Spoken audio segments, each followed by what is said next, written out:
কেউ তাকে নিয়ে বিদ্রূপ করত, আবার কেউ এমনভাবে পাশ কাটিয়ে চলে যেত যেন তার কোনো অস্তিত্বই নেই। কিন্তু কারোরই আন্দাজ ছিল না যে সেই মানুষটি একসময় একজন ওস্তাদ ছিল, এমন এক ওস্তাদ যে নিজের শক্তিকে লুকিয়ে রেখেছিল, কারণ তার অতীত ছিল যন্ত্রণায় ভরা।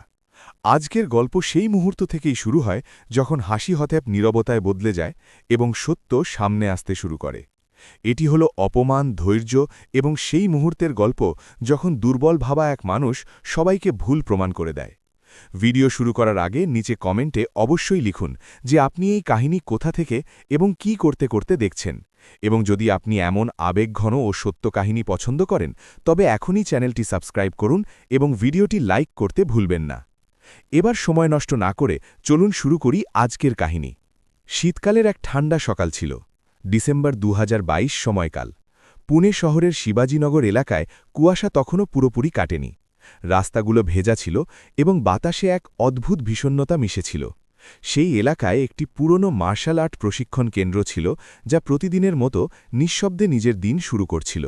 সেই কেন্দ্রের দরজা সবার আগে যে মানুষটি খুলেছিল তার নাম ছিল রাঘব যাদব। সে কোনো প্রশিক্ষক ছিল না, এমনকি কোনো খেলোয়াড়ও ছিল না। সে ছিল স্রেফ মেঝে মোছার একজন সাধারণ মজুর। ছেঁড়া সোয়েটার, পুরনো জুতো এবং ঝুঁকে থাকা পিঠ নিয়ে সে ধীরে ধীরে ভেতরে এলো। তার হাতগুলো খসখসে ছিল, যেন সেগুলো জীবনের সব কঠোরতাকে নিঃশব্দে সহ্য করে নিয়েছে। বিহারের এক ছোট গ্রাম থেকে আসা রাঘব আজ এই শহরে একদম একা ছিল। না ছিল পরিবার, না বন্ধু, না কেউ তার খোঁজ নেওয়ার মতো। সে বালতিতে জল ভরত, কাপড় নিংড়াত এবং পুরো হলঘরটি পরিষ্কার করত। প্রতিটি কোণা এমনভাবে মুছত যেন এই জায়গাটি তারই। যখন সে ম্যাটের কাছে পৌঁছত তখন এক মুহূর্তের জন্য থেমে যেত। তার চোখে এমন কিছু থাকত যা কেউ বুঝতে পারত না, হয়তো কোনো পুরনো স্মৃতি, হয়তো কোনো চেপে রাখা যন্ত্রণা। কিছুক্ষণ পর সাদা ইউনিফর্ম পরা ছাত্ররা আসতে শুরু করল। কেউ রাঘবকে দেখে হাসত, কেউ বিদ্রূপ করত, আবার কেউ এমনভাবে বেরিয়ে যেত যেন সে সেখানে নেই। রাঘব এসবে অভ্যস্ত হতে শিখে গিয়েছিল। সে নিজেকে বুঝিয়ে নিয়েছিল যে চুপ থাকাই সবথেকে নিরাপদ পথ। তারপর হঠাৎ পরিবেশ বদলে গেল। দরজায় দ্রুত পায়ের আওয়াজ শোনা গেল। পুরো হল যেন সোজা হয়ে দাঁড়িয়ে গেল। ছাত্রদের কথাবার্তা থেমে গেল। সে এসে গিয়েছিল। অনায়া দেশমুখ, মহারাষ্ট্রের বিখ্যাত ফাইটার। কঠোর শৃঙ্খলা, ঠান্ডা দৃষ্টি এবং এমন এক ব্যক্তিত্ব যার উপস্থিতিতেই বাতাস ভারী হয়ে যেত। রাঘব মাথা নিচু করে নিল। সে ভাবল আজও যেন শান্তিতে দিনটা কেটে যায়। সে জানত না যে সেই সকালে মেঝেতে পড়া জলের এক ফোঁটা ছিটে তার পুরো জীবনের পথ বদলে দিতে চলেছে। এটি এক গরিব মজুরের গল্প নয়, বরং সেই মানুষের গল্প যাকে দুনিয়া দুর্বল ভেবে নিয়েছিল। শীতের সেই সকালের পর প্রশিক্ষণ কেন্দ্রের হাওয়া জানে বদলে গিয়েছিল। অনায়া দেশমুখ ম্যাটে নামার সাথে সাথেই পুরো হল নিজে থেকেই শৃঙ্খলায় বেঁধে গেল। ছাত্রদের কথা বলা বন্ধ হয়ে গেল, পিঠ সোজা হল এবং সবার চোখ তার উপর স্থির হল। তার চলনে আত্মবিশ্বাস ছিল, কিন্তু মুখের কঠোরতা পরিষ্কার বলে দিচ্ছিল যে সে কেবল একজন ট্রেনার নয়, বরং নিয়মের প্রতীক। সে আজও ঠিক তেমনই কঠোর দেখাচ্ছিল যেমনটা প্রতিদিন দেখাত, যেন ভেতরে কোনো এক চাপকে সে চেপে রেখেছে। রাঘব তখন হলের এক কোণায় বালতি সরাচ্ছিল। সে চেষ্টা করছিল যেন কারুর নজর তার উপর না পড়ে। তার কাজ ছিল পরিষ্কার করা এবং কোনো আওয়াজ না করে গায়েব হয়ে যাওয়া। কিন্তু সে পেছানোর সময় মেঝেতে একটু ভিজে ভাব থেকে গেল। সেটা খুব বেশি ছিল না, স্রেফ এতটাই যে ঠান্ডা মেঝেতে সামান্য উজ্জ্বলতা দেখা যাচ্ছিল। ঠিক সেই জায়গাটি যেখানে অনায়া অভ্যাস শুরু করতে যাচ্ছিল। অনায়ার পা পড়তেই সে থেমে গেল। পুরো হল হঠাৎ শান্ত হয়ে গেল। কেউ যেন শ্বাস নিতেও ভুলে গেল। অনায়া নিচে দেখল, তারপর ধীরে ধীরে মাথা তুলে রাঘবের দিকে তাকাল। তার চোখে রাগ ছিল না, কিন্তু তার চেয়েও বেশি বিপজ্জনক জিনিস ছিল ঘৃণা। এটি ট্রেনিংয়ের জায়গা, সে ঠান্ডা গলায় বলল। এখানে গাফিলতির কোনো জায়গা নেই। রাঘবের শরীর নিজে থেকেই ঝুঁকে গেল। মাফ করবেন, সে ধীরে করে বলল, এবং মেঝে মোছার জন্য এগিয়ে গেল। কিন্তু অনায়া থামল না। সে বলল, তোমার কাজ স্রেফ পরিষ্কার করা, আর যদি সেটাও ঠিকভাবে করতে না পারো তবে এখানে দাঁড়িয়ে থাকার অধিকার নেই। পেছন থেকে হালকা হাসির আওয়াজ শোনা গেল। কেউ উচ্চস্বরে হাসল না, কিন্তু ফিসফিসানি পরিষ্কার শোনা যাচ্ছিল। কেউ বলল, মজুরের কাছ থেকে আর কি আশা করা যায়। কেউ বলল, এমন লোকেরা সব সময় গোলমালি করে। রাঘব কিছুই বলল না। সে মাথা নিচু করে রাখল এবং কাপড় দিয়ে মেঝে পরিষ্কার করতে থাকল, যেন সে কথা নয়, স্রেফ ধুলো মুছছে। অনায়া এক মুহূর্ত তাকে দেখল, তারপর কিছু না বলে ঘুরে গেল। ট্রেনিং আবার শুরু হলো। পায়ের আওয়াজ, নিঃশ্বাসের প্রতিধ্বনি এবং নির্দেশের কঠোর শব্দ হলে ছড়িয়ে পড়ল। রাঘব এক কোণায় দাঁড়িয়ে থাকল। বাইরে থেকে তাকে শান্ত দেখাচ্ছিল, কিন্তু ভেতরে এক ভারী ভাব ছিল, যা প্রতিদিন একটু একটু করে বাড়ছিল। ঠিক সেই সময় হলের অন্য প্রান্তে বসে এক যুবক সব কিছু দেখছিল। তার নাম ছিল ঈশান কুলকার্নি। সে না হাসল, না নজর সরাল। সে দেখল যে রাঘব কোনো সাফাই না দিয়ে সব কথা নিজের উপর নিয়ে নিল। তার মনে এক প্রশ্ন জাগল, এমন প্রশ্ন যা এর আগে সে কখনো করেনি। এই মানুষটি কি সত্যিই ততটা দুর্বল যতটা সবাই মনে করে? ট্রেনিং শেষ হলো। ছাত্ররা এক এক করে বাইরে বেরোতে শুরু করল। অনায়া পেছন ফিরে না তাকিয়েই চলে গেল। রাঘব মেঝেটি আবার মুছল, বালতি তুলল এবং চুপচাপ নিজের কাজ করতে থাকল। কিন্তু সেদিন কিছু একটা বদলে গিয়েছিল। অপমান একই ছিল, নীরবতাও একই ছিল, কিন্তু কোথাও ভেতরে এক ফাটল তৈরি হয়ে গিয়েছিল। আর সেই ফাটল থেকেই আগামী দিনগুলোর কাহিনী ধীরে ধীরে রাস্তা তৈরি করছিল। শীতের সেই দিনগুলো এখন আর আগের মতো ছিল না। প্রশিক্ষণ কেন্দ্রর বাইরে থেকে আগের মতোই লাগছিল, কিন্তু ভেতরে কিছু বদলে গিয়েছিল। রাঘব এখন প্রতিদিন সকালেই প্রথম আসত, মেঝে মুছত, ম্যাট পরিষ্কার করত এবং হলের এক কোণায় দাঁড়িয়ে যেত। কিন্তু এখন তার উপস্থিতি আর অলক্ষিত থাকত না। লোকে তাকে দেখত, কেউ জানত বুঝে, কেউ বা পরখ করে। যেন সে এখন আর শুধু একজন সাফাইকর্মী নয়, বরং কোনো এক অঘোষিত পরীক্ষার অংশ হয়ে দাঁড়িয়েছে। পরের দিন অভ্যেস আরও কঠোর ছিল। ছাত্রদের সংখ্যাও বেশি ছিল এবং অনায়ার মেজাজ আগের চেয়েও কড়া। অভ্যেসের মাঝে যখন ব্রেক হল এবং ছাত্ররা জল খাওয়ার জন্য বসল, রাঘব বাইরে পরিষ্কার করছিল। ঠিক সেই সময় পেছন থেকে যাওয়ার সময় কেউ তার বালতি সামান্য ছুঁয়ে দিল। জল মেঝেতে ছড়িয়ে পড়ল। খুব বেশি নয়, স্রেফ নজরে পড়ার মতো। রাঘব তক্ষুনি এগিয়ে গিয়ে কাপড় তুলল, কিন্তু ততক্ষণে অনেক দৃষ্টি তার ওপর আটকে গিয়েছিল। অনায়া এবার চিৎকার করল না। সে চুপচাপ সেই জায়গায় এলো যেখানে জল পড়েছিল। তার নীরবতা আগের চেয়েও ভারী ছিল। সে নিচে দেখল, তারপর রাঘবের দিকে। সে বলল যে এটি দ্বিতীয়বার, এবং যে মানুষ বারবার একই ধরনের সমস্যা তৈরি করে সে হয় মনোযোগ দেয় না, নয়তো নিয়মকে হালকাভাবে নেয়। তার কথায় রাগ ছিল না, কিন্তু তাতে সিদ্ধান্ত ছিল। সে এও বলল যে এখন থেকে রাঘব ট্রেনিংয়ের সময় ম্যাটের আশেপাশে থাকবে না এবং কেবল বাইরের অংশগুলো পরিষ্কার করবে, যাতে অভ্যেসে কোনো বাধা না আসে। কিছু ছাত্রের মুখে হালকা হাসি ফুটে উঠল, কিন্তু কেউ মুখ ফুটে কিছু বলল না। সবাই বুঝতে পারছিল যে এটি শুধু ব্যবস্থা নয়, বরং এক সীমারেখা, যা পরিষ্কারভাবে টেনে দেওয়া হয়েছে। রাঘব মাথা নাড়াল, না কোনো সাফাই দিল, না কোনো তর্ক করল। সে কাপড় নিংড়াল, জল মুছল এবং পিছিয়ে গেল। তার ভেতরে কোনো উথালপাথাল ছিল না, বরং এক শীতল স্বচ্ছতা ছিল। এখন সে বুঝে গিয়েছিল যে এটি স্রেফ দুর্ঘটনা নয়, এটি তাকে তার জায়গা মনে করিয়ে দেওয়ার একটা উপায়। অভ্যেস আবার শুরু হল।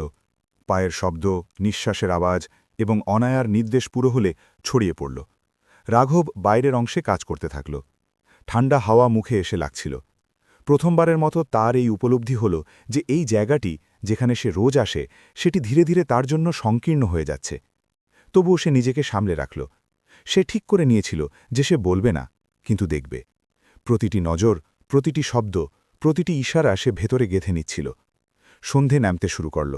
বেশিরভাগ ছাত্র চলে গিয়েছিল। রাঘব বাইরে সিঁড়ির কাছে পরিষ্কার করছিল। তখনই সে দেখল সেই শান্ত যুবকটি তার কাছে দাঁড়িয়ে আছে, ঈশান কুলকার্নি। সে এদিক ওদিক তাকিয়ে নিচু স্বরে বলল যে আজকের ঘটনাটি পুরোপুরি রাঘবের ভুল ছিল না। সে এও বলল যে সে দেখেছে অন্য কেউ বালতিটি ছুঁয়েছিল। তার গলায় না ভয় ছিল, না অভিযোগ, ছিল শুধু সত্য। রাঘব প্রথমবার তাকে মন দিয়ে দেখল। সে হালকা হাসি নিয়ে বলল যে এটি কোনো বড় ব্যাপার নয় এবং সে এতে অভ্যস্ত। কিন্তু ভেতরে কোথাও কিছু একটা নড়ে উঠল। এতদিন পর এই প্রথম কেউ বিনা উপহাসে এবং বিনা স্বার্থে সত্যটি বলল। ঈশান কিছুক্ষণ দাঁড়াল, তারপর কিছু না বলে চলে গেল। রাঘব অনেকক্ষণ কাজ করল। আলো কমে এলো এবং শীতের হাওয়া আরও তেজ হল। সে জানত এই নীরবতা বেশিদিন টিকবে না। চাপ বাড়ছিল, সীমা শক্ত হচ্ছিল এবং পরিবেশ বড় কোনো সংঘাতের দিকে এগোচ্ছিল। সে তা এড়িয়ে যেতে চাইছিল, কিন্তু এখন এটা পরিষ্কার হয়ে গিয়েছিল যে কিছু পথ এমন হয় যা দিয়ে যেতেই হয়, আর সেই পথ এখন খুব বেশি দূরে ছিল না। শীতের সেই সন্ধ্যার পর প্রশিক্ষণ কেন্দ্রের পরিবেশ পুরোপুরি বদলে গিয়েছিল। বাইরে থেকে সবকিছু স্বাভাবিক লাগছিল, কিন্তু ভেতরে সবাই জানত যে কিছু একটা সরে গেছে। রাঘব এখন কেবল সাফাই করার মানুষটি হয়ে থাকেনি, সে এমন এক নামে পরিণত হয়েছিল যা লোকে প্রকাশ্যে নিত না, কিন্তু যার উপস্থিতি প্রতিটি কথাবার্তায় লুকিয়ে থাকত। যখন সে মেঝে পরিষ্কার করত, লোকে তার দিকে তাকাত, তারপর নজর সরিয়ে নিত, যেন তারা নিজেরাও জানে না ভয়টা কিসের। অনায়ার কঠোরতা এখন আরও পরিষ্কার হয়ে উঠেছিল। সে নিয়মের কথা বলত, সীমার কথা বলত, এবং শৃঙ্খলাকে আগের চেয়ে বেশি গুরুত্ব দিয়ে প্রয়োগ করছিল। কিন্তু এখন তার চোখে আগের মতো ঘৃণা ছিল না। সেখানে এক শীতল সতর্কতা ছিল, যেন সে এমন কিছু পরখ করছে যা আগে সে অবজ্ঞা করেছিল। ছাত্ররা এটা বুঝে গিয়েছিল যে পরিবেশ বদলাচ্ছে। তাদের হাসি এখন ম্লান হয়ে গিয়েছিল, কথা অধরা থেকে যাচ্ছিল, এবং প্রত্যেকে কোনো এক পরিণতির অপেক্ষা করছিল। এক দুপুরে যখন হল পুরোপুরি ভর্তি ছিল এবং অভ্যাস পুরো দমে চলছিল, অনায়া হঠাৎ সবকিছু থামিয়ে দিল। তার গলা চড়া ছিল না, কিন্তু তাতে এমন ওজন ছিল যে পুরো হল শান্ত হয়ে গেল। সে বলল যে এই জায়গা শুধু শক্তি দেখানোর নয়, এটি দায়িত্বের জায়গা। এখানে প্রত্যেকের নিজের সীমা চেনা উচিত এবং এটাও বোঝা উচিত যে সে এখানে কেন আছে। তার শব্দগুলো বাতাসে প্রতিধ্বনিত হতে থাকল। সে কারোর নাম নিচ্ছিল না, কিন্তু প্রতিটি নজর নিজে থেকেই রাঘবের দিকে ঘুরে গেল। রাঘব বাইরের অংশে দাঁড়িয়েছিল। তার হাতে কাপড় ছিল, কিন্তু তার ধরা আলগা হয়ে গিয়েছিল। সে প্রথমবার নজর নিচু করল না। সে এগোল না ঠিকই, কিন্তু পিছিয়েও গেল না। সেই মুহূর্তে তার নীরবতা যেন বেশি শব্দ করছিল। কিছু ছাত্রের মুখে অস্বস্তির হাসি ফুটে এলো। কেউ কিছু বলতে চাইল, কিন্তু শব্দ বেরোল না। সেই নিস্তব্ধতায় এটা পরিষ্কার হয়ে গেল যে এখন এটা আর কথার পর্যায়ে নেই। সেদিন অভ্যাস তাড়াতাড়ি শেষ করে দেওয়া হলো। লোকে ছোট ছোট দলে বাইরে বেরোল, জল্পনা করতে করতে আর আন্দাজ করতে করতে। কেউ বলছিল যে এই মানুষটি নিজেই বিপদ ডেকে আনছে। কেউ বলছিল এবার অনায়া বড় কিছু একটা করবে। রাঘব সিঁড়িতে বসে ঠান্ডা হাওয়ায় শ্বাস নিতে থাকল। তার ভেতরে ভয় ছিল না, কিন্তু এক ভারী মেনে নেওয়ার ভাব ছিল। সে বুঝে গিয়েছিল যে পথটি সে এতদিন এড়িয়ে চলছিল, সেই পথই তার সামনে খুলে যাচ্ছে। সন্ধ্যা নামার সময় অনায়া তার কাছে এলো। না কোনো রাগ ছিল, না উঁচু গলা। সে শুধু বলল যে এই কেন্দ্রে প্রত্যেকে কোনো না কোনো কারণে দাঁড়িয়ে আছে, এবং যদি কারোর মনে হয় যে সে কেবল একপাশে দাঁড়িয়ে থাকার জন্য জন্মায়নি, তবে তাকে এই কথা নিজেকে এবং অন্যকে উভয়কেই বোঝাতে হবে। এটি না ছিল হুমকি, না ছিল চ্যালেঞ্জ। এটি ছিল এক দরজা, যা কোনো শব্দ না করেই খুলে গিয়েছিল। রাঘব কিছু মুহূর্ত ভাবল। তার ভেতরে পুরনো স্মৃতি নড়ে উঠল, কিন্তু এবার সে সেগুলোকে দমানোর চেষ্টা করল না। সে মাথা নাড়াল। সেই ইশারায় সম্মতি ছিল না, বরং ছিল স্বীকারোক্তি। সে জানত পরের পদক্ষেপটি আর শব্দের হবে না, যা হবে সবার সামনেই হবে। আর সেই মুহূর্তেই পরিষ্কার হয়ে গেল যে এই কাহিনী এখন আর পেছনে ফিরবে না। শীতের সেই সকাল প্রশিক্ষণ কেন্দ্রে এক অদ্ভুত অস্থিরতা নিয়ে এলো। বাতাস সেই একই ঠান্ডা ছিল, কিন্তু ভেতরে ছড়িয়ে থাকা টানটান উত্তেজনা ছিল অন্যরকম, ভারী এবং পরিষ্কার অনুভব করার মতো। রাঘব ভেতরে ঢোকামাত্রই বুঝতে পারল যে আজ কিছু একটা বদলাবে। লোকে না হাসছিল, না ফিসফিস করছিল, বরং প্রয়োজনের চেয়ে বেশি চুপ ছিল। সে বরাবরের মতো বাইরের অংশের পরিষ্কারের কাজে লেগে গেল, কিন্তু আজ কেউ নজর এড়ানোর চেষ্টা করছিল না। প্রতিটি নড়াচড়ায় দৃষ্টি আটকে যাচ্ছিল, যেন সবাই কোনো এক মুহূর্তের অপেক্ষা করছিল। অনায়া নির্দিষ্ট সময়ে হলে এলো। তার মুখ শান্ত ছিল, কিন্তু চলনে সেই একই কঠোরতা যা পুরো হলকে সোজা দাঁড় করিয়ে দিত। অভ্যাস শুরু হলো, কিন্তু আজ তার গলায় সেই স্বাভাবিক ছন্দ ছিল না। কিছুক্ষণ পরেই সে সব থামিয়ে দিল। কোনো ভনিতা না করেই সে বলল যে এই জায়গা কেবল নিয়ম দিয়ে চলে না, বরং দায়িত্ব দিয়ে চলে। যদি কারোর উপস্থিতিতে প্রশ্ন ওঠে, তবে তা চেপে রাখা উচিত নয়। প্রশ্ন সামনে আসা উচিত, যাতে কথা এখানেই শেষ হয়ে যায়। এবার তার নজর অন্য কারোর দিকে গেল না। সে সরাসরি রাঘবের দিকে তাকাচ্ছিল। হলে গভীর নীরবতা নেমে এলো। রাঘব ধীরে করে কাপড় নিচে রাখল। এই প্রথমবার সে নিজের কাজ মাঝপথে ছাড়ল। সে এগোলো, খুব বেশি নয়, স্রেফ এতটাই যাতে সে সবার নজরের মাঝখানে চলে আসে। তার মুখে না রাগ ছিল, না কোনো চ্যালেঞ্জ, স্রেফ এক স্থিরতা ছিল, যেন সে এই মুহূর্তটির জন্য ভেতর থেকে তৈরি হয়েছিল। অনায়া তাকে জিজ্ঞেস করল, কঠোরতা না বাড়িয়েই, কিন্তু নম্রতাও না দেখিয়ে, যে তার কি মনে হয় যে সে কেবল বাইরে দাঁড়িয়ে থাকার জন্যই এখানে আছে। রাঘব উত্তর দিতে দেরি করল না। তার গলা নিচু ছিল, কিন্তু স্থির। সে বলল যে সে এখানে কাজ করতে এসেছে, কিন্তু যদি তার উপস্থিতিতে কোনো প্রশ্ন থাকে, তবে সে তা থেকে পালাবে না। এই উত্তর না সাফাই ছিল, না কোনো দাবি ছিল, স্রেফ এক সরাসরি স্বীকারোক্তি। কিছু ছাত্র অস্বস্তিতে পড়ে নড়েচড়ে বসল। তারা হয়তো আশা করেছিল হয় রাঘব নতি স্বীকার করবে, নয়তো অনায়া আরও কঠোর হবে। কিন্তু দুটোর কোনোটাই হল না। অনায়া কিছুক্ষণ তাকে দেখতে থাকল। সেই নীরবতায় অনেক কথা লুকিয়েছিল। তারপর সে বলল যে এখানে কথা যথেষ্ট নয়, এই জায়গায় প্রতিটি কথা অভ্যেসের মাধ্যমে প্রমাণ করতে হয়। যদি রাঘবের মনে হয় যে সে এখানে বোঝা নয়, তবে তাকে সেটা দেখানোর সাহসও রাখতে হবে। সে এটাকে চ্যালেঞ্জ বা লড়াই বলল না, কিন্তু কারোর মনে আর কোনো সংশয় রইল না যে কথা কোন দিকে গড়াচ্ছে। তখনই কোচ মহেন্দ্র এগিয়ে এলেন। তার গলা উঁচু ছিল না, কিন্তু অভিজ্ঞতায় ভরা ছিল। তিনি পরিষ্কার বললেন যে এটি কোনো তামাশা হবে না। যদি কিছু হয় তবে তার নিয়মের ভেতরে হবে, নিয়ন্ত্রিত হবে এবং সুরক্ষিত হবে। তার নজর রাঘবের ওপর স্থির হল, যেন তিনি তার ভেতরের প্রস্তুতি পরখ করছেন। রাঘব মাথা নাড়াল এবং বলল যে সে কাউকে আঘাত করতে চায় না, সে শুধু চায় কথাগুলো যেন এখানেই এসে থেমে যায়। অনায়া ধীরে মাথা নাড়াল। প্রথমবার তার চোখে কঠোরতার সাথে সম্মানের এক হালকা ঝলক দেখা গেল। সে ঘোষণা করল যে বিকেলে অভ্যেসের পর একটি নিয়ন্ত্রিত স্প্যারিং হবে, জেতার বা হারার জন্য নয়, বরং এটা বোঝার জন্য যে কে কোথায় দাঁড়িয়ে আছে। হলে শোরগোল পড়ে গেল। এখন আর এটা আন্দাজ নয়, এটা ঠিক হয়ে গিয়েছিল। রাঘব কিছুই বলল না। সে ফিরে গিয়ে কাপড় তুলল এবং নিজের কাজ শেষ করতে লাগল। যেন তার ভেতরে কোনো শোরগোল নেই, বরং এক অদ্ভুত শান্তি নেমে এসেছে। বিকেল হতে হতে এই খবর পুরো কেন্দ্রে ছড়িয়ে পড়েছিল। কেউ কৌতূহলী ছিল, কেউ ঘাবড়ে গিয়েছিল, আর কেউ স্রেফ এটা দেখার জন্য দাঁড়াতে চাইছিল যে সত্যিই সেই মানুষটি যে এখন পর্যন্ত চুপচাপ মেঝে পরিষ্কার করে এসেছে, সে সামনে দাঁড়িয়ে টিকে থাকতে পারবে কিনা। রাঘব বাইরে দাঁড়িয়ে আকাশের দিকে তাকিয়ে থাকল। ঠান্ডা হাওয়া তার মুখে লাগছিল, কিন্তু ভেতরে কোনো ঘাবড়ে যাওয়া ভাব ছিল না। সে জানত এই স্প্যারিং শুধু শরীরের পরীক্ষা হবে না, এটি হবে সেই দীর্ঘ নীরবতার জবাব যা সে বছরের পর বছর ধরে বয়ে বেরিয়েছে। সূর্য ডুবতে শুরু করার সাথে সাথেই এটা পরিষ্কার হয়ে গেল যে এই সন্ধ্যা শুধু অন্য কোনো অভ্যেসের সন্ধ্যা হবে না। এটি সেই মুহূর্ত হবে যখন অনেক ধারণা ভাঙবে এবং অনেক সত্য প্রথমবার সামনে আসবে। সন্ধ্যা নামতেই প্রশিক্ষণ কেন্দ্রের হাওয়া বদলে গিয়েছিল। সারা দিনের ব্যস্ততা যেন বাইরেই থমকে গেল এবং ভেতরে কেবল এক গভীর নীরবতা রয়ে গেল। ম্যাট পরিষ্কার ছিল, আলো হালকা এবং ঠান্ডা ধীরে ধীরে হাড় পর্যন্ত পৌঁছে যাচ্ছিল। রাঘব একপাশে দাঁড়িয়েছিল। সে কাপড় ভাঁজ করে রেখে দিয়েছিল এবং তার হাত খালি ছিল, কিন্তু মন একদম খালি ছিল না। ভেতরে এক অদ্ভুত স্থিরতা ছিল, না ভয় না উৎসাহ, স্রেফ এইটুকু মেনে নেওয়া যে এখন আর পেছনে ফেরার কোনো মানে নেই।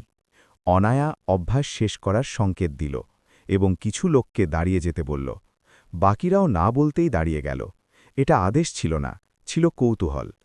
কোচ মহেন্দ্র মাঝখানের জায়গা ফাঁকা করালেন এবং নিয়মগুলো আওড়ালেন। কোনো উগ্রতা নয়, কোনো জোর নয়, কেবল নিয়ন্ত্রিত স্প্যারিং। এই কথা পরিষ্কার ছিল যে এখানে কাউকে হারানো উদ্দেশ্য নয়, বরং এটা দেখা যে কে নিজের ওপর কতটা নিয়ন্ত্রণ রাখতে পারে। অনায়া সামনে এলো। তার শরীর ভারসাম্যপূর্ণ ছিল, চোখ সতর্ক। রাঘবও এগিয়ে এলো। তার পোশাক সাধারণ ছিল, চলনে কোনো দেখনদারি ছিল না। সে না ঝুঁকেছিল না শক্ত হয়েছিল। দুজনের মধ্যে কয়েক কদমের দূরত্ব ছিল এবং সেই দূরত্বে অনেক ধারণা দাঁড়িয়েছিল। সংকেত পাওয়া মাত্রই অনায়া প্রথম পদক্ষেপ নিল। তার গতি দ্রুত ছিল না, কিন্তু মাপা ছিল। সে দূর থেকে প্রতিক্রিয়া দেখল। রাঘব কোনো আক্রমণ করল না, সে শুধু হালকাভাবে সরে গেল, স্রেফ এতটাই যাতে স্পর্শ না হয়। এই নড়াচাড়া এতটাই সহজ ছিল যে পলকের জন্য কারোর মাথায় এলো না যে কি হল। অনায়া দিক বদলাল, গতি একটু বাড়াল। রাঘব আবার সরে গেল। সে পিছিয়ে পালাচ্ছিল না, স্রেফ জায়গা বদলাচ্ছিল, যেন সে আগে থেকেই জানে পরের পা কোথায় পড়বে। হলের নীরবতা আরও গভীর হল। কোনো সংঘাত ছিল না, কোনো প্রদর্শনী ছিল না, স্রেফ একজন মানুষ যে প্রতিটি চেষ্টার আগেই সেখানে থাকছিল না যেখানে তার থাকা উচিত ছিল। অনায়া তাল বদলাল, কাছে আসার চেষ্টা করল। রাঘব আবার তাই করল, একটি ছোট পা বাড়ানো, একটু ঘোরা, এবং তারপর সেই একই দূরত্ব। না কোনো সংঘাত হল, না কোনো শক্তির প্রয়োগ, কিন্তু বার্তা পরিষ্কার ছিল, সে এখানে টিকে থাকতে পারে। কোচ মহেন্দ্র সবকিছু মন দিয়ে দেখছিলেন। তার চোখে অবাক হওয়া ভাব ছিল না, বরং ছিল চেনার ভঙ্গি। এটি কোনো চাল ছিল না যা বই থেকে শেখা যায়, এটি সময় থেকে আসে, অভিজ্ঞতা থেকে আসে। অনায়া কিছু মুহূর্তের জন্য থামল, সে প্রথমবারের মতো রাঘবকে স্রেফ সামনে দাঁড়িয়ে থাকা মানুষের মতো দেখল না। তার সামনে এখন কেউ নিজেকে প্রমাণ করার চেষ্টা করছিল না, এবং এই বিষয়টি তাকে সবথেকে বেশি অস্বস্তিতে ফেলছিল। আরও একটি হালকা প্রচেষ্টা হল, এবং তারপর সেই একই খল। রাঘব দূরত্ব বজায় রাখল, না এগোলো না পেছালো, যেন সে ঠিক করে নিয়েছে যে তার কিছু দেখানোর প্রয়োজন নেই। সেই মুহূর্তে কেউ হাততালি দিল না, কেউ কিছু বলল না, শব্দের প্রয়োজন ছিল না, যা বোঝার তা পরিষ্কার হয়ে গিয়েছিল। কোচ হাত তুলে স্প্যারিং থামিয়ে দিলেন, এটুকুই যথেষ্ট ছিল। অনায়া সেখানেই দাঁড়িয়ে থাকল। শ্বাস স্বাভাবিক করতে করতে রাঘব এক পা পিছিয়ে মাথা হালকা করে নিচু করল। এটি সম্মান জানানো ছিল না, এটি ছিল সমাপ্তি। সে চুপচাপ একপাশে চলে গেল, যেন এসব তার প্রতিদিনের কাজেরই অংশ। কিন্তু সেখানে থাকা প্রতিটি মানুষ জানত যে কিছু একটা বদলে গিয়েছে। সেই সন্ধ্যায় কোনো বিজেতা ছিল না, আর কেউ পরাজিতও ছিল না, কিন্তু একটি সত্য সামনে এসে গিয়েছিল। রাঘব এখন আর কেবল একপাশে দাঁড়িয়ে থাকা মানুষ হয়ে থাকল না, এবং অনায়া এটা বুঝে গিয়েছিল যে কিছু শক্তি চিৎকার করে না, তারা স্রেফ অস্তিত্বে থাকে। কাহিনী এখন সেই মোড়ে এসে পৌঁছেছিল যেখানে পরের পদক্ষেপটি কেবল শরীরের নয়, বরং মনের হতে চলেছিল। স্প্যারিং শেষ হয়ে গিয়েছিল। ডোজোতে এখন সেই একই নিস্তব্ধতা যা সাধারণত দিনের শেষে থাকে, যখন ঘামের গন্ধ বাতাসে হালকা হয়ে ভাসতে থাকে এবং কাঠের মেঝেতে প্রতিধ্বনিত পায়ের শব্দগুলো ধীরে ধীরে স্মৃতি হয়ে যায়। রাঘব চুপচাপ এক কোণায় দাঁড়িয়েছিল, হাতে সেই পুরনো কাপড়, সেই একই বালতি। তার মুখে কোনো জয়ের চিহ্ন ছিল না, কোনো তৃপ্তিও ছিল না, যেন কিছুই হয়নি। সে স্রেফ তাই করছিল যা সে প্রতিদিন করে এসেছে, মেঝে পরিষ্কার করা, দাগগুলো মুছে দেওয়া, নিজের অস্তিত্বকে অদৃশ্য করে রাখা। কিন্তু আজ পরিবেশ বদলে গিয়েছিল। তার পিঠে অনেক দৃষ্টি আটকে ছিল, এবং সেই দৃষ্টিগুলোতে কোনো উপহাস ছিল না, বরং এক অস্বস্তিকর নীরবতা ছিল। অনায়া কিছুটা দূরে দাঁড়িয়ে তাকে দেখছিল। কিছুক্ষণ আগে পর্যন্ত সে সেই মহিলা ছিল যার হারের কথা কেউ কল্পনাও করতে পারত না, কিন্তু এখন তার ভেতরে কিছু একটা ভেঙে গিয়েছিল, বা হয়তো কিছু একটা খুলে গিয়েছিল। সে এগিয়ে গিয়ে নিচু স্বরে কোচকে বলল যে সে কিছুক্ষণ এখানে থাকতে চায়। কোচ কিছুই জিজ্ঞেস করলেন না, শুধু এক দীর্ঘ নজর দিলেন এবং কোনো কথা না বলে বাইরে চলে গেলেন। ডোজোতে এখন শুধু দুজন মানুষই রয়ে গিয়েছিল, এবং সেই নিস্তব্ধতায় শব্দের ওজন হঠাৎ খুব ভারী হয়ে গেল। অনায়া রাঘবকে ডাকল না, সে শুধু তার পাশে এসে দাঁড়িয়ে গেল। কিছুক্ষণ দুজনেই চুপ থাকল। তারপর অনায়া বলল, আজ আমি তোমাকে ভুল বুঝেছিলাম। তার গলায় কোনো কঠোরতা ছিল না, কোনো আদেশ ছিল না। রাঘব মাথা নিচু করে রাখল, সে কোনো উত্তর দিল না। অনায়া দীর্ঘশ্বাস ফেলল এবং আগে বলল, আমি জেতায় অভ্যস্ত। আমার মনে হয়েছিল প্রতিটি জিনিস শক্তি দিয়ে সমাধান করা যায়, কিন্তু আজ যা হলো তা শক্তি ছিল না, তা ছিল নিয়ন্ত্রণ। রাঘব ধীরে করে কাপড় নিংড়াল, জল মেঝেতে টপটপ করে পড়তে থাকল। সে খুব ধীর স্বরে বলল, আমি কাউকে হারাতে আসিনি, স্রেফ পথ থেকে সরে দাঁড়িয়েছিলাম। অনায়া প্রথমবার তার দিকে সরাসরি তাকাল। সেই নজরে এখন আর অহংকার ছিল না, বরং এমন এক প্রশ্ন ছিল যার উত্তর সে নিজেও খুঁজছিল। তুমি এমন কেন? সে জিজ্ঞেস করল।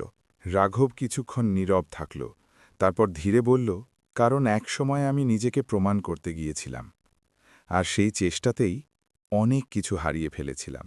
শব্দগুলো ভারী ছিল না, কিন্তু তার ভেতরে জমে থাকা বছরের পর বছরের ক্লান্তি অনায়া স্পষ্টভাবে টের পেল। সে কিছু বলল না।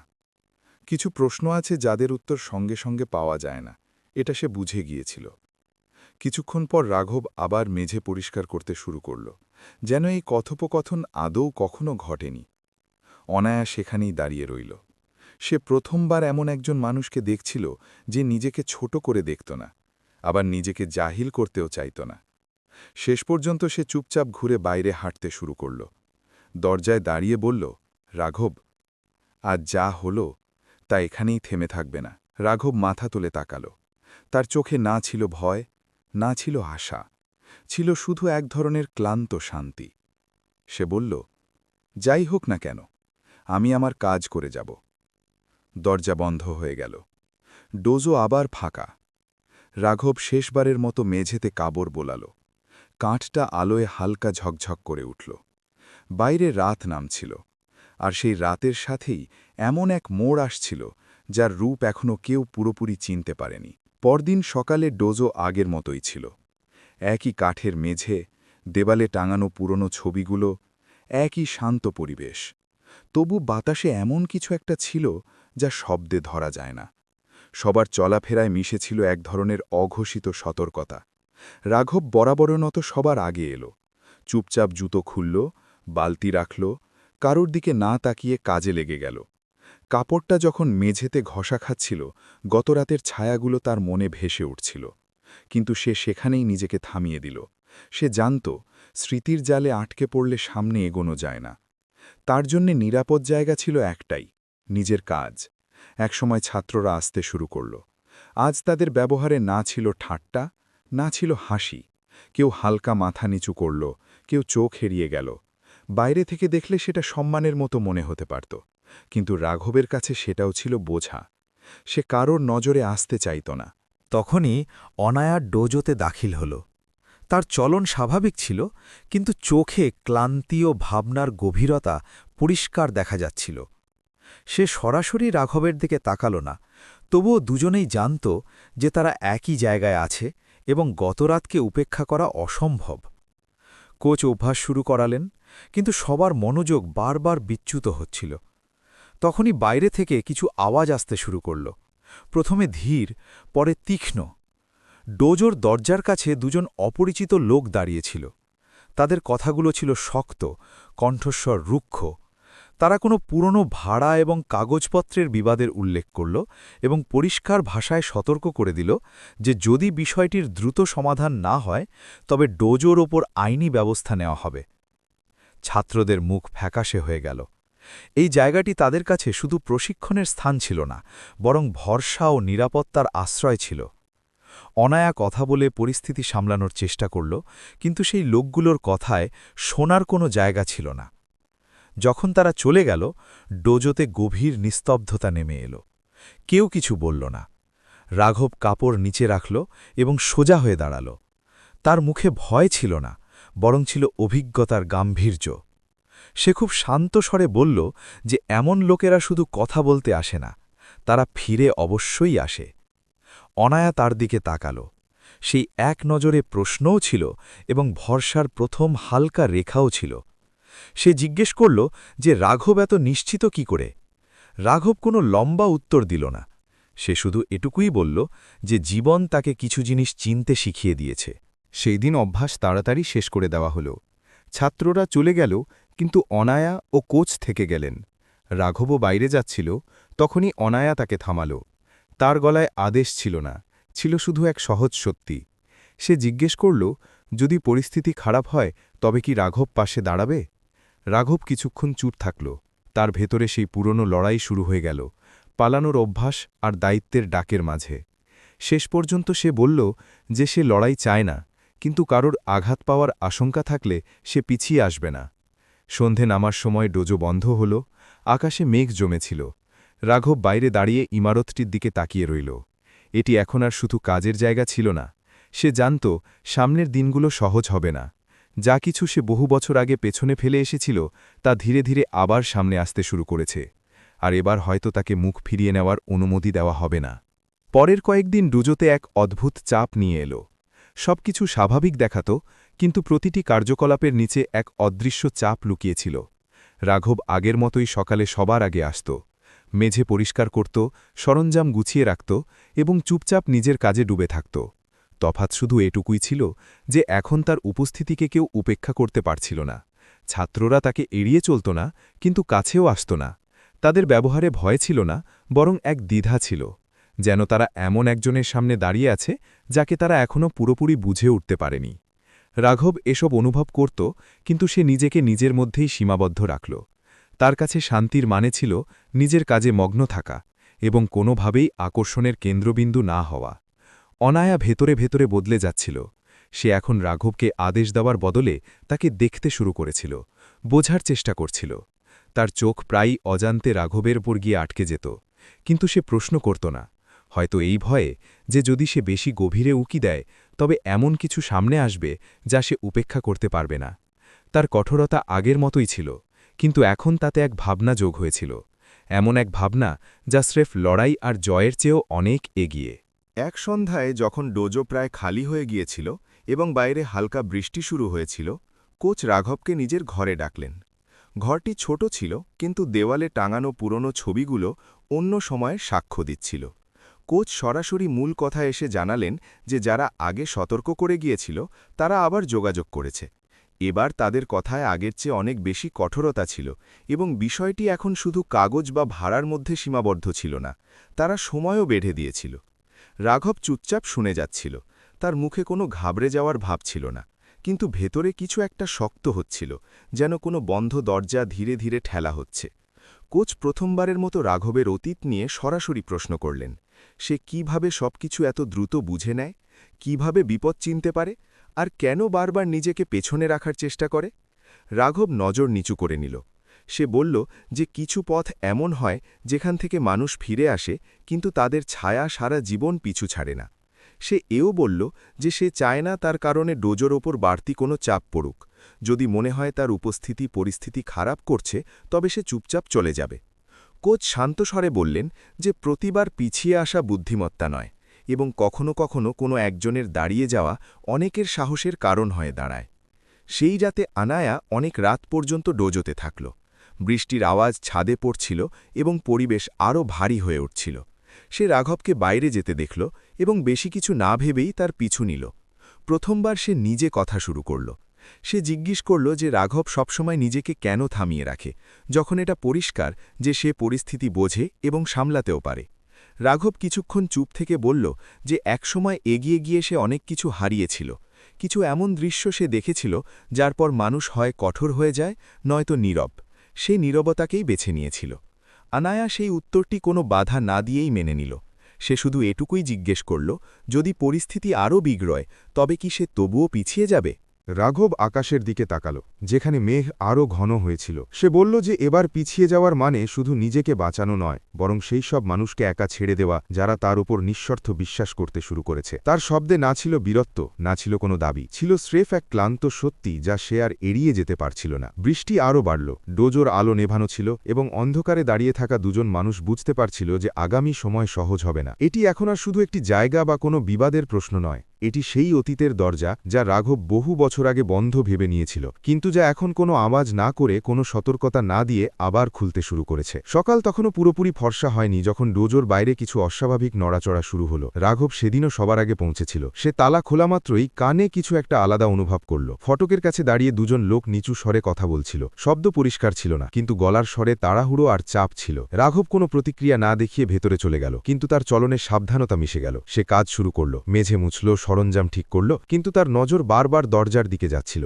যেন সে অজান্তে দূরত্ব আর বিপদের আন্দাজ করছিল। কিছুক্ষণ পর অনায়া এলো। বাইরে দাঁড়িয়ে থাকা গাড়ি আর অচেনা মুখগুলো দেখে সে বুঝে গেল যে বিষয় অনেক দূর গড়িয়েছে। সে কোচের ঘরের দিকে যাচ্ছিল, তখনই সেই লোকগুলো ভেতরে চলে এলো। এবার তাদের কথায় কোনো ঘোর প্যাচ ছিল না। তারা পরিষ্কার বলল যে সময় শেষ হয়ে গেছে, এবার আর সতর্কতার প্রয়োজন নেই। সন্ধে পর্যন্ত যদি ফয়সালা না হয়, তবে তারা তাদের পথ বদলে নেবে। ডোজোতে থাকা ছাত্রদের মুখ শক্ত হয়ে গেল, কেউ কিছু বলল না। ভয় যখন গভীর হয়, তখন আওয়াজ এমনিতেই নীরব হয়ে যায়। অনয়া এগিয়ে গিয়ে কথা সামলানোর চেষ্টা করল। সে বলল যে এই জায়গা শুধু দেওয়াল আর মেঝে নয়, এখানে বাচ্চাদের পরিশ্রম আর ভবিষ্যৎ জড়িয়ে আছে। কিন্তু সেই লোকগুলোর কাছে এটি ছিল শুধু এক সওদা। তাদের মধ্যে একজন হাসতে হাসতে বলল যে আবেগের কোনো দাম হয় না। ঠিক সেই মুহূর্তে রাঘব এক পা এগিয়ে এলো। তার গলা চড়া ছিল না। সে শুধু এটুকুই বলল যে ধমক দিয়ে কোনো বিষয়ে দ্রুত সমাধান হয় না। সেই একটা বাক্যে কোনো চ্যালেঞ্জ ছিল না, কিন্তু তাতে এত স্থিরতা ছিল যে সামনের লোকটিকে পলকের জন্য থামতে হলো। একজন লোক রাঘবকে আপাদমস্তক দেখল এবং জিজ্ঞেস করল যে সে মাঝখানে কথা বলার কে। এই প্রশ্নটি রাঘবের কাছে নতুন ছিল না। অনেক বছর আগে খুব আলাদা এক পরিস্থিতিতে কেউ তাকে ঠিক এই প্রশ্নই করেছিল। রাঘব কোনো উত্তর দিল না। সে নজর নিচু করে নিল। তখনই অনায়া এগিয়ে এলো এবং পরিষ্কার ভাষায় বলল যে রাঘব এই ডোজোর অংশ এবং তার সাথে কথা বলার ভঙ্গি বদলাতে হবে। এই প্রথমবার সে সবার সামনে রাঘবের পক্ষ নিল। ঘরের প্রতিটি ব্যক্তি এই বদল অনুভব করল। সেই লোকগুলো চলে গেল, কিন্তু যাওয়ার সময় বলে গেল যে পরের বার তারা একা আসবে না। দরজা বন্ধ হল এবং ডোজোতে ভারী নিস্তব্ধতা ছড়িয়ে পড়ল। ছাত্রদের তাড়াতাড়ি বাড়ি পাঠিয়ে দেওয়া হলো। কোচ চেয়ারে বসে পড়লেন, যেন ক্লান্তি একসাথে তার ওপর এসে নামল। অনায়া রাঘবের দিকে তাকাল। তার চোখে চিন্তা ছিল, কিন্তু সাথে এক ভরসাও ছিল। সে জিজ্ঞেস করল, রাঘবের কি আগে থেকেই আন্দাজ ছিল এসব হবে? রাঘব অনেকক্ষণ পর বলল যে কিছু পথ মানুষ ছেড়ে দেয়, কিন্তু সেই পথ মানুষকে ছাড়ে না। সন্ধ্যায় রাঘব ডোজোতে কাজ করেনি। সে বাইরে বসে রইল। আকাশ পরিষ্কার ছিল, কিন্তু ভেতরে কিছু একটা ভারী চলছিল। অনায়া তার পাশে এসে বসল। সে প্রথমবার কোনো ভূমিকা ছাড়াই বলল যে পরিস্থিতি আরও খারাপ হলেও সে পিছিয়ে আসবে না। এটি এখন শুধু ডোজোর বিষয় নয়, এটি ঠিক এবং ভুলের প্রশ্ন। রাঘব তার কথা শুনল এবং তারপর খুব ধীর স্বরে বলল যে ঠিক আর ভুলের লড়াইয়ে সবার আগে নিরপরাধ মানুষেরা ফেসে যায়, এবং এই বিষয়টিই তাকে ভয় দেখায়। অনায়া জিজ্ঞেস করল সে কাকে ভয় পায়। রাঘব কোনো উত্তর দিল না। সে শুধু নিজের আস্তিন একটু ওপরে তুলল। তার কবজিতে একটি পুরনো দাগ ছিল, হালকা কিন্তু পরিষ্কার। সে বলল যে একসময় সেও এটাই ভেবেছিল যে সে ন্যায়ের পক্ষে দাঁড়িয়েছে, কিন্তু সেদিন সে কাউকে বাঁচাতে পারেনি এবং সব কিছু হারিয়েছিল। কথাগুলো সম্পূর্ণ ছিল না, কিন্তু মানেই পরিষ্কার ছিল। অনায়া চুপ রইল। সে বুঝে গেল এই কাহিনী যখন পুরো খুলবে তখন তা সহজ হবে না। রাত নেমে এলো। ডোজো বন্ধ ছিল। দূরে কোথাও গাড়ির শব্দ শোনা যাচ্ছিল। রাঘব জানত পরের সংঘাত শুধু শব্দের হবে না। সে এটাও জানত যে এবার পিছিয়ে আসা হয়তো সম্ভব নয়, কিন্তু তার ভেতরে এখন আর স্রেফ ভয় ছিল না। কোথাও অনেক গভীরে এক শান্ত সিদ্ধান্ত আকার নিতে শুরু করেছিল। এমন এক সিদ্ধান্ত যা তাকে আবার সেই পথেই নিয়ে যেতে পারে যেখান থেকে সে বহু বছর আগে পালিয়ে এসেছিল। সন্ধ্যা পুরোপুরি নামার আগেই ডোজোর চারপাশের হাওয়া বদলাতে শুরু করেছিল। রাস্তায় গাড়ির আওয়াজ স্বাভাবিকের চেয়ে বেশি জোরে আর অস্বস্তিকর লাগছিল, যেন কোনো এক অদৃশ্য চাপ ধীরে ধীরে কাছে আসছে। রাঘব মেঝে মুছছিল, কিন্তু তার হাতের গতি এখন শুধু কাজের ছিল না, তাতে এক ধরনের প্রস্তুতিও লুকিয়েছিল। সে জানত যারা সতর্ক করে গিয়েছিল তারা শুধু শব্দের মধ্যেই সীমাবদ্ধ থাকবে না। অনায়া জানলার কাছে দাঁড়িয়ে বাইরে দেখছিল। আজ প্রথমবারের মতো সে কোনো প্রতিযোগিতার প্রস্তুতি নিচ্ছিল না, বরং এমন এক সংঘাতের মোকাবিলা করতে যাচ্ছিল যেখানে কোনো নিয়ম থাকে না। কোচ আগেই ছাত্রদের বাড়ি পাঠিয়ে দিয়েছিলেন। এই জায়গাটি আজ বাচ্চাদের জন্য নিরাপদ ছিল না। দরজার বাইরে হঠাৎ ব্রেকের তীক্ষ্ণ শব্দ শোনা গেল এবং একটি গাড়ি থামল। কিছুক্ষণের মধ্যেই সেই লোকগুলো ভেতরে এলো, এবার আরও বেশি আত্মবিশ্বাসের সাথে। তাদের মুখে কোনো তাড়াহুড়ো ছিল না, বরং এই ভরসা ছিল যে আজ তারা যা করতে এসছে তা করেই ছাড়বে।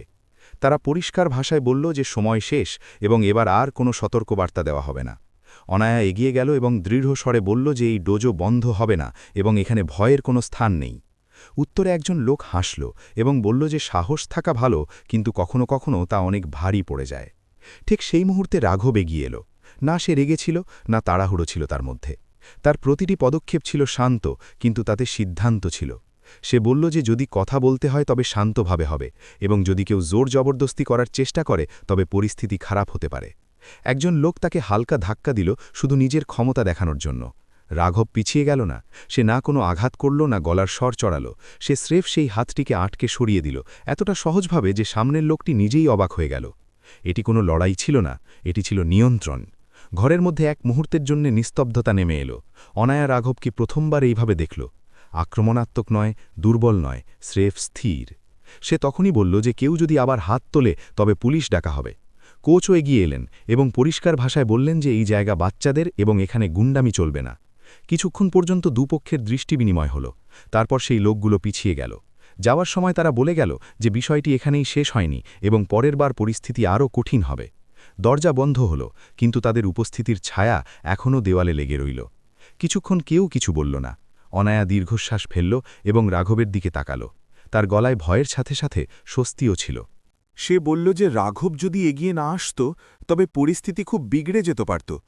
রাঘব মাথা নাড়ল এবং বলল যে সে এটাই চায়নি, কিন্তু কিছু সীমা এমন হয় যেখানে চুপ থাকা ভুল হয়ে যায়।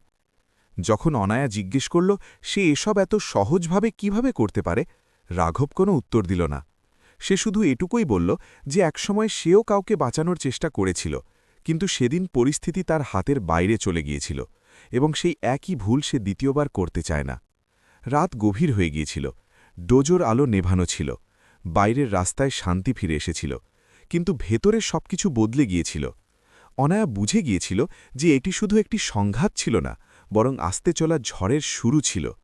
রাঘবও জানত যে তার অতীত এখন দরজায় কড়া নাড়ছে। তফাৎ শুধু এটাই ছিল যে এবার সে একা ছিল না। সে শেষবারের মতো ডোজোর দেওয়ালগুলো দেখল এবং মনে মনে স্বীকার করল যে এখন পিছিয়ে আসার পথ বন্ধ হয়ে গিয়েছে। সেই রাতে রাঘব অনেকক্ষণ ঘুমাতে পারল না। ঘরের আলো নেভানো ছিল, বাইরের জগৎ শান্ত ছিল, কিন্তু তার ভেতরে কিছু একটা অনবরত জেগে রইল। জানলা দিয়ে আসা ঠান্ডা হাওয়া তার মুখ স্পর্শ করছিল, কিন্তু সেই ঠান্ডা তাকে অস্থির করছিল না, বরং সেই আওয়াজটি তাকে অস্থির করছিল যা বহু বছর ধরে চেপে রাখা হয়েছিল এবং এখন আবার জেগে উঠছে। সেই আওয়াজ তাকে বারবার সেই মোড়ে নিয়ে যাচ্ছিল যেখান থেকে সে পালানোর সিদ্ধান্ত নিয়েছিল। সে জানত কিছু স্মৃতি সময়ের সাথে সাথে দুর্বল হয় না, বরং সুযোগ পেলে আরও গভীর হয়ে যায়। বহু বছর আগে যখন সে যুবক ছিল তখন তার জীবন একদম আলাদা ছিল। তার হাতে শক্তি ছিল, শরীরে ক্ষিপ্রতা ছিল এবং মনে ছিল এক শেখা শৃঙ্খলা। তার গুরু সবসময় বলতেন যে প্রকৃত বিদ্যা সেটাই যা মানুষকে রুখতে শেখায়, ভাঙতে নয়। কিন্তু সেদিন পরিস্থিতি খুব প্রতিকূল ছিল। গ্রামে ঝগড়া বেড়ে গিয়েছিল, মানুষ খুব রেগেছিল এবং তার সামনে এমন এক দৃশ্য ছিল যা সে উপেক্ষা করতে পারল না। সে পুরো শক্তি লাগায়নি, কিন্তু পুরোপুরি সাবধানতাও রাখতে পারেনি। এক মুহূর্তেই সব শেষ হয়ে গেল। সেই লোকটি পড়ে গেল এবং আর কোনোদিন উঠল না। আদালত তাকে দোষী সাব্যস্ত করেনি, কিন্তু তার মন সেদিনই রায় শুনিয়ে দিয়েছিল। সে নিজেকে বলেছিল যে সে আর কোনোদিন এই পথে চলবে না। সে গ্রাম ছাড়ল, নিজের পরিচয় পেছনে ফেলে দিল এবং ধীরে ধীরে এমন এক জীবন বেছে নিল যেখানে কাউকে আঘাত করার কোনো সুযোগ না থাকে। সাফাইয়ের কাজ সে এই কারণেই বেছে নিয়েছিল। পরের দিন সকালে যখন সে ডোজোতে পৌঁছাল তখন পরিবেশ বদলে গিয়েছিল। ছাত্ররা কম কথা বলছিল, হাসি ছিল না এবং বাতাসে এক অদ্ভুত সাবধানতা মিশেছিল। আনায়া আগে থেকে সেখানে ছিল। তার চোখে ক্লান্তি পরিষ্কার দেখা যাচ্ছিল, কিন্তু তার দাঁড়িয়ে থাকা এখনও মজবুত ছিল। সে কোনো আদেশ বা দূরত্ব বজায় না রেখে রাঘবের কাছে এলো এবং ধীর স্বরে জিজ্ঞেস করল যে রাতে সে ঠিকমতো ঘুমাতে পেরেছিল কিনা। রাঘব কোনো অজুহাত দেখাল না, শুধু মাথা নাড়ল। সেই ছোট ইশারায় অনেক কিছু লুকিয়েছিল। কিছুক্ষণ পর কোচ তাকে নিজের ঘরে ডাকলেন। ঘরে পুরনো ছবি ছিল, ছেঁড়া বেল্ট এবং দেওয়ালে টাঙানো একটি ফ্রেম যাতে একজন বয়স্ক ব্যক্তি শান্ত হাসির সাথে তাকিয়েছিলেন। কোচ সেই ছবির দিকে ইশারা করে জিজ্ঞেস করলেন যে সে কি এই মুখটি চেনে। রাঘবের শরীর শক্ত হয়ে গেল। তিনি তার গুরু ছিলেন। বহু বছর পরেও সেই একই চোখ, একই শান্তি। কোচ বেশি প্রশ্ন করলেন না।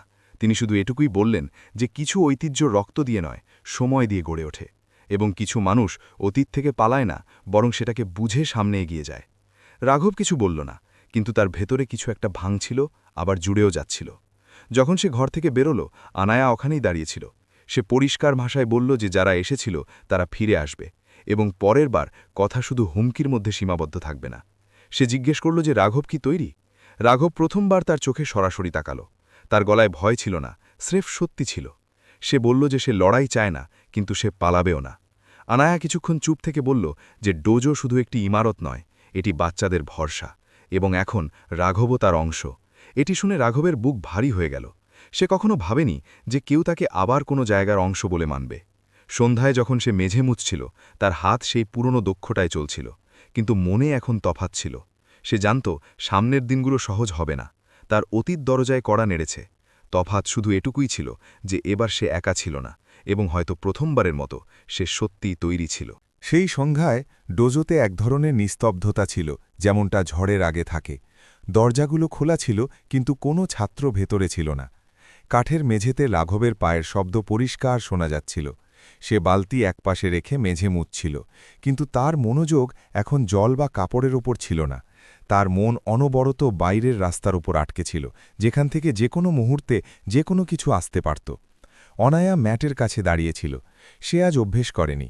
তার কাঁধ সোজা ছিল, কিন্তু চোখে সাবধানতা পরিষ্কার ধরা পড়ছিল। হঠাৎ বাইরে গাড়ি থামার শব্দ হল। এবার ব্রেকের শব্দে কোনো দ্বিধা ছিল না। কয়েক মুহূর্তের মধ্যেই ভারী পায়ের শব্দ ডোজোর ভেতরে প্রতিধ্বনিত হতে শুরু করল। সেই একই লোকগুলো ছিল, কিন্তু এবার তাদের সাথে আরও একজন মানুষ ছিল। বয়স খুব বেশি নয়, কিন্তু মুখে সেই কঠোরতা ছিল যা দীর্ঘ সময়ের সংঘাত থেকে জন্মায়। তার চোখ সরাসরি রাঘবের উপর গিয়ে স্থির হল, যেন সে আগে থেকেই জানত আসল বাধা কে। সে কোনো ঘোরপ্যাচ ছাড়াই বলল যে সতর্ক করার সময় শেষ হয়ে গেছে, আজ হয় ডোজো বন্ধ হবে, নয়তো কথা এমন মোড়ে যাবে যেখান থেকে কেউ পিছিয়ে আসবে না। অনায়া এগিয়ে গেল এবং দৃঢ়স্বরে বলল যে এই জায়গা কারোর সম্পত্তি নয় এবং এখানে ভয়ের বশবর্তী হয়ে ফয়সালা হয় না। লোকটি হেসে উত্তর দিল যে ভয় নয়, বুদ্ধিমত্তা প্রয়োজন। তার ইশারায় তার সাথে আসা লোকেরা আরও একটু এগিয়ে এলো। রাঘব কাপড় নিচে রাখল এবং প্রথমবারের মতো পুরোপুরি সামনে এসে দাঁড়াল। তার শরীর শক্ত ছিল না, কিন্তু তার উপস্থিতিতে এক স্থিরতা ছিল। সে বলল যে এই জায়গাটি বাচ্চাদের এবং যদি কথা বলতে হয় তবে বাইরে গিয়ে বলা যেতে পারে। লোকটি তার দিকে এক পা এগিয়ে এসে জিজ্ঞেস করল যে সে কি নিজেকে রক্ষক ভাবছে।